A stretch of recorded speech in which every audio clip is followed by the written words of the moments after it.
പ്രിയമുള്ളവരെ, ഇത് അജീഷ് എമ്മാച്ചൻ ഡാളസിൽ നിന്ന്. സമുദായ വിഷയങ്ങളിൽ ഇടപെടരുതേ, ഇതിലൊന്നും ഒരു അഭിപ്രായം പറയരുതേ എന്ന് വിചാരിച്ച് വളരെ ഒതുങ്ങിയിരിക്കാനായിട്ട് ശ്രമിക്കുമ്പോൾ ചില കാര്യങ്ങളൊക്കെ നടക്കുന്ന കാണുമ്പോൾ അഭിപ്രായം പറയാതിരിക്കാനും സാധിക്കുന്നില്ല.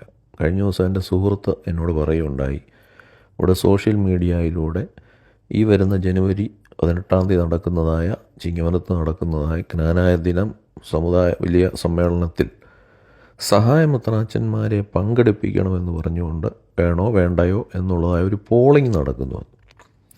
എനിക്ക് ഇതിൽ മനസ്സിലാകാത്തൊരു കാര്യം, എന്തിനാണ് കുറച്ച് പേർ ഈ വാട്സാപ്പിലൂടെയും അല്ലെങ്കിൽ സോഷ്യൽ മീഡിയയിലൂടെ ഇങ്ങനെ സഹായമെത്രാച്ചന്മാരെ ഇതിനകത്ത് പങ്കെടുപ്പിക്കണമെന്ന് പറയുകയും അതിനു വേണ്ടി ഒരു പോളിംഗ് നടത്തുകയൊക്കെ ചെയ്യുന്നത് എന്തിനാണെന്ന് എനിക്ക് മനസ്സിലാകുന്നില്ല. കാരണം നമ്മളെല്ലാവരും എപ്പോഴും ജ്ഞാനായ സമുദായത്തിൻ്റെ അസോസിയേഷൻ എടുക്കുന്ന തീരുമാനങ്ങളെ മാനിക്കണമെന്ന് പറയുകയും അസോസിയേഷൻ എടുക്കുന്ന തീരുമാനങ്ങൾ വേണം സമുദായത്തിൽ നടപ്പാകണമെന്ന് പറയുകയും അത് സമുദായ മെത്രാപ്പോലീത്ത ഉൾപ്പെടുന്നതായ മെത്രാച്ചന്മാരുടെ അതുപോലെ അച്ഛന്മാരുമൊക്കെ അത് പാലിക്കാൻ തയ്യാറാകണമെന്നൊക്കെയും ആവശ്യപ്പെടുന്ന ഈ സാഹചര്യത്തിലൊക്കെ സമുദായത്തിൻ്റെ അസോസിയേഷൻ എടുത്തൊരു തീരുമാനമല്ലേ സമുദായത്തിൻ്റെ ഒഫീഷ്യൽ ഫങ്ഷൻസിലൊന്നും സഹായമെത്രാച്ചന്മാരെ ഇനിയും പങ്കെടുപ്പിക്കേണ്ട എന്ന് അവിടെ മാനേജിങ് കമ്മിറ്റി ആയാലും സമുദായത്തിൻ്റെ അസോസിയേഷൻ ആയാലും അത് പാസ്സാക്കിയിട്ടുള്ള കാര്യമാണ്. അതിൻ പ്രകാരം അവരെ ഇപ്പം സമുദായത്തിലെ ഒരു അസോസിയേഷൻ പൊതുയോഗങ്ങളിലും അല്ലെങ്കിൽ ഒഫീഷ്യൽ ഫങ്ഷൻസിലും പങ്കെടുപ്പിക്കാറില്ല. അതിൻ്റെ കാരണം എന്താണ്?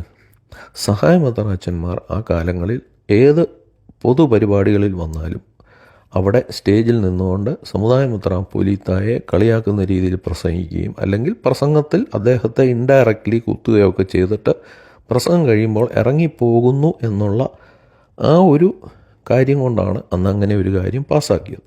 അതിനുശേഷം അവരെ വിളിക്കുന്നില്ല. പിന്നെ എന്തിനാണ് ഇപ്പോൾ എല്ലാവരും കൂടി ഇരുന്നുകൊണ്ട് അവരെ വിളിക്കണം അല്ലെ അവരെ കൂടെ വിളിക്കണം എന്നൊക്കെ പറഞ്ഞുകൊണ്ട് ഈ പറയുന്നത് എന്തിനാണ്? എനിക്കിത് മനസ്സിലാകുന്നേ ഇല്ല എത്ര ചിന്തിച്ചിട്ടും. അപ്പോൾ ഇതിനു വേണ്ടി പറയുന്നവർ ശരിക്കും സമുദായ പക്ഷത്തോ അല്ലെങ്കിൽ സമുദായ മെത്രാപ്പോലീത്തായെ പ്രൊട്ടക്റ്റ് ചെയ്യാൻ നിൽക്കുന്നു എന്ന് പറയുകയും എന്നാൽ ഇതുപോലുള്ള കാര്യം വരുമ്പോൾ അവരെ കൂടെ വിളിക്കണം, അവർക്കൂടെ നമ്മളങ്ങനെ ക്ഷണിക്കണം എന്നൊക്കെ പറയുന്നതിൻ്റെ ആ ഒരു പിന്നിലുള്ളതായ ചേതോവികാരം എന്താണെന്ന് എനിക്കിതുവരെ മനസ്സിലാകുന്നില്ല. എന്തുകൊണ്ടാണ് ഇങ്ങനെയൊരു തീരുമാനം അസോസിയേഷൻ എടുത്തത്? അതിൻ്റെ റീസൺസ് നിങ്ങൾക്ക് എല്ലാവർക്കും അറിയാം. അപ്പോൾ അതിൽ സ്റ്റിക്ക് ഓൺ ചെയ്ത് നിൽക്കേണ്ടതിന് പകരം വീണ്ടും ഇങ്ങനെ പറയുകയാണ്. ഇപ്പോൾ കഴിഞ്ഞ നാളുകളിൽ ഇവിടെ തിരുവല്ലയിൽ നടത്തിയ വിശ്വാസ സംരക്ഷണ മീറ്റിങ്ങിൽ അവിടെ പാത്രികീസ് ബാവയുടെ കൽപ്പന വായിക്കുന്നത് ഞാൻ കേട്ടു. അതിനകത്ത് അവിടെ വളരെ വ്യക്തമായി പാത്രികീസ് ബാവ എഴുതുന്നുണ്ട്, സമുദായത്തിൻ്റെ ഇൻചാർജ് മെട്രോപൊളിറ്റൻ കുര്യാക്കോസ് മാർ ഗ്രിഗോറിയോസ് എന്ന്. ഇവിടെ പാത്രികീസ് ബാവയുടെ കൽപ്പന സ്റ്റേ ചെയ്തു വെച്ചിരിക്കുകയാണ് കോടതി. ആ സ്റ്റേ ചെയ്തു എന്ന് പറയുമ്പോൾ സമുദായ മെത്രാപ്പോലീത്ത ഇപ്പോഴും സ്റ്റിൽ സമുദായ മെത്രാപ്പോലീത്തയും അദ്ദേഹത്തിൻ്റെ കെയറിലുള്ളതാണ് ഈ ഭദ്രാസനം. പക്ഷേ ആ കോടതി വിധികളെ അല്ലെങ്കിൽ കോടതിയുടെ ഇൻസ്ട്രക്ഷൻസിനെ ഒന്നും പുല്ലുവില കൽപ്പിച്ചുകൊണ്ട് വീണ്ടും കൽപ്പനയിൽ ഇങ്ങനെയൊക്കെ പറയുമ്പോൾ, അതുപോലെ റാന്നി മേഖലയുടെ ഇൻചാർജ് മെട്രോപൊളിറ്റൻ, അമേരിക്ക മേഖലയുടെ ഇൻചാർജ് മെട്രോപൊളിറ്റൻ എന്നൊക്കെ പറഞ്ഞ് കൽപ്പന അവിടെ വായിക്കുന്നുണ്ട്. അതുപോലെ തന്നെ അഭിമന്യ സിൽവാനോ സിരിമയുടെ പ്രസംഗത്തിൽ അവിടെ പറയുന്നത് ഞാൻ കേട്ടു, ഇപ്പോൾ ജ്ഞാനായ സമുദായത്തിൻ്റെ കാനൂനികമായി ചാർജ് ഏൽപ്പിക്കപ്പെട്ടിരിക്കുന്ന ഗ്രിഗോറിയോസ് കുര്യാക്കോസ് മെത്രാപ്പൊലീത്തായിക്കാണ്. അതുകൊണ്ട് സസ്പെൻഡ് ചെയ്യപ്പെട്ടവരുടെ ഒന്നും കടലാസുകൾക്ക് ആ വിലയേ ഉള്ളൂ, അതൊന്നും ആരും അനുസരിക്കേണ്ട കാര്യമില്ല. ഇങ്ങനെയൊക്കെ പറഞ്ഞ് നിൽക്കുന്ന സഹായമെത്രാച്ചന്മാരെ സമുദായ ദിനം എന്ന് പറഞ്ഞുകൊണ്ട് നമ്മൾ ഇവിടെ നടത്തുന്നതായ ഏറ്റവും സമുദായം നടത്താൻ പോകുന്ന ഇത്രയും വലിയ ഫംഗ്ഷനിലേക്ക് ക്ഷണിച്ചുകൊണ്ട് വരണമെന്ന് പറഞ്ഞ് മുറവിളി കൂട്ടുന്നവരുടെ പിന്നിലുള്ള ഉദ്ദേശം എന്താണെന്ന് എനിക്ക് സംശയം തോന്നുകയാണ് ഇപ്പോൾ. എനിക്കിത് മനസ്സിലാകുന്നില്ല. അവിടെ ദൈവത്തെ നിങ്ങൾ ഞാൻ എപ്പോഴും പറഞ്ഞുതരികയാണ്, നിങ്ങൾ സഹായപക്ഷത്തെ നോക്കൂ. അവരവരുടെ അജണ്ടയിലും അവരുടെ കാര്യങ്ങളിലും അവരുടെ വിശ്വാസങ്ങളിലും അവർ സ്റ്റിക്ക് ഓൺ ചെയ്ത് അവർ ഒറ്റക്കെട്ടായിട്ട് പോകും. ഇവിടെ സമുദായപക്ഷമാണെന്ന് പറയുകയും എന്നിട്ട് ഇവിടെ ഇരുന്നുകൊണ്ട് ഇതിന് ബ്രഹ്മ വെക്കുന്ന രീതിയിലുള്ളതായ ചിന്തകളും വാക്കുകളും പ്രവൃത്തികളുമായിട്ട് നടക്കുകയാണ്. ഇപ്പോൾ ഈ കഴിഞ്ഞ ദിവസം തന്നെ ഞാൻ ഒരു മെസ്സേജ് ഇട്ടു, ഈ അച്ഛന്മാർ സമുദായത്തിൽ സമാധാനം ഉണ്ടാക്കാൻ വരുന്നതിനെ ചോദ്യം ചെയ്തുകൊണ്ട്. അതിനെതിരെ കുറച്ച് അച്ഛന്മാർക്കൊക്കെ വളരെ നീരസം ഉണ്ടായെന്നൊക്കെ ഞാൻ അറിഞ്ഞു. അതൊന്നും എനിക്ക് കുഴപ്പമില്ല, ഞാനുള്ള കാര്യമാണ് പറഞ്ഞത്. എന്ത് സമാധാനത്തെക്കുറിച്ചാണ് ഇപ്പോൾ സംസാരിക്കുക. അതിനുശേഷം ഞാൻ കണ്ടു ഇതാ ഗ്രിഗോറിയോസ് കുറിയാക്കോസ് തിരുമേനിയുടെ ഒരു പ്രയർ ഹൈക്കോടതി കൊടുത്തിരിക്കുന്നു.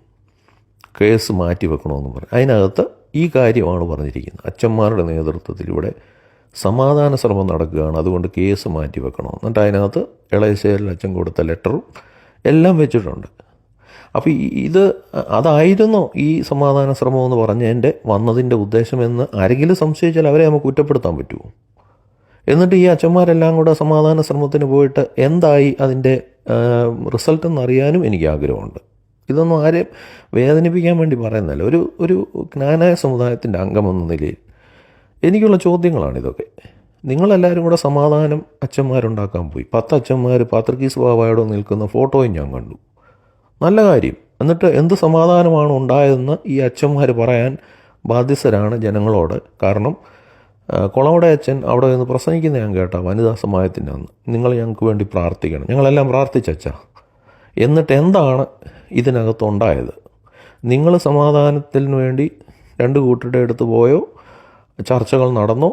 പാത്രിക്കീസ് ബാവയുടെ അടുത്ത് പോയിട്ട് എന്തായിരുന്നു പാത്രിക്കീസ് ബാവയുടെ നിലപാട്? ഇതൊക്കെ ഒന്ന് പറയാൻ തയ്യാറാണ് നിങ്ങൾ. എന്നാൽ ജനങ്ങൾ അറിയണ്ടേ?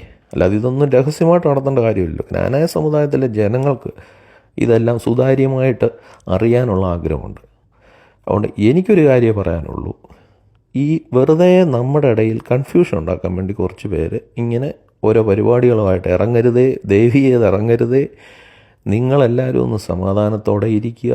സമുദായ നേതൃത്വം, അത് സമുദായ മെത്രാപ്പോലീത്ത, ജ്ഞാനായ കമ്മിറ്റി, ക്ലർജി കൗൺസിൽ, ഓക്കെ, സമുദായത്തിൻ്റെ ടെമ്പറൽ മാറ്റേഴ്സ് നോക്കാൻ അസോസിയേഷനും മാനേജിങ് കമ്മിറ്റിയുണ്ട്. പുരോഹിതരുടെ കാര്യങ്ങൾ സംസാരിക്കാൻ ക്ലർജി കൗൺസിലുണ്ട്. ഓക്കെ, അതാണ് പുരോഹിതരുടെ കാര്യങ്ങളോ അല്ലെങ്കിൽ ആത്മീയ നേതൃത്വത്തിൻ്റെ കാര്യങ്ങൾ മെത്രാപ്പോലീത്തായ്ക്ക് ഡിസ്കസ് ചെയ്യാനുള്ള ബോഡി എന്ന് പറയുന്നത് അസോസിയേഷൻ തിരഞ്ഞെടുത്ത ക്ലർജി കൗൺസിലുണ്ട്. അവരും എല്ലാം കൂടി ഈ കാര്യങ്ങൾ തീരുമാനിക്കും, അതാണ് നടത്തും. നമ്മൾ അതിൻ്റെ കൂടെ നിങ്ങൾക്ക് ജോയിൻ ചെയ്യാൻ പറ്റുമെങ്കിൽ ജോയിൻ ചെയ്യുക, ഇല്ലെങ്കിൽ മാറി നിൽക്കുക. ഇതിനകത്തൊന്നും പങ്കെടുക്കേണ്ട കാര്യമില്ല. അപ്പം അത് നമ്മൾ ഒരു ഒറ്റക്കെട്ടായിട്ട് മുന്നോട്ട് പോകാനും സമുദായ മെത്രാപ്പോലീത്തയുടെ കരങ്ങൾക്ക് ശക്തി പകരാനും സമുദായത്തിൻ്റെ ഭരണഘടന അനുസരിച്ച് എല്ലാ കാര്യങ്ങളും മുന്നോട്ട് പോകും. അതിൽ ആരെയും മാറ്റി നിർത്തണമെന്ന് ഞാൻ പറയത്തില്ല. പക്ഷേ സമുദായത്തിൻ്റെ ഭരണഘടന അനുസരിച്ച് വേണം കാര്യങ്ങൾ മുന്നോട്ട് പോകാൻ. അതിന് തയ്യാറാകാത്തവരെ പിന്നെ എന്തിനാണ് പങ്കെടുപ്പിക്കുന്നത്? അപ്പോൾ അതിനു വേണ്ടി നിങ്ങൾ ശ്രമിക്കണമേ എന്ന് വളരെ വിനയത്തോടെ വീണ്ടും അപേക്ഷിക്കുകയാണ്. ഇതാർക്കെങ്കിലും ബുദ്ധിമുട്ടുണ്ടാകുന്നെങ്കിൽ നിങ്ങൾ ക്ഷമിക്കണം. എൻ്റെ ചിന്താഗതി ഞാൻ പറഞ്ഞു എന്ന് മാത്രമേ ഉള്ളൂ. Thank you so much.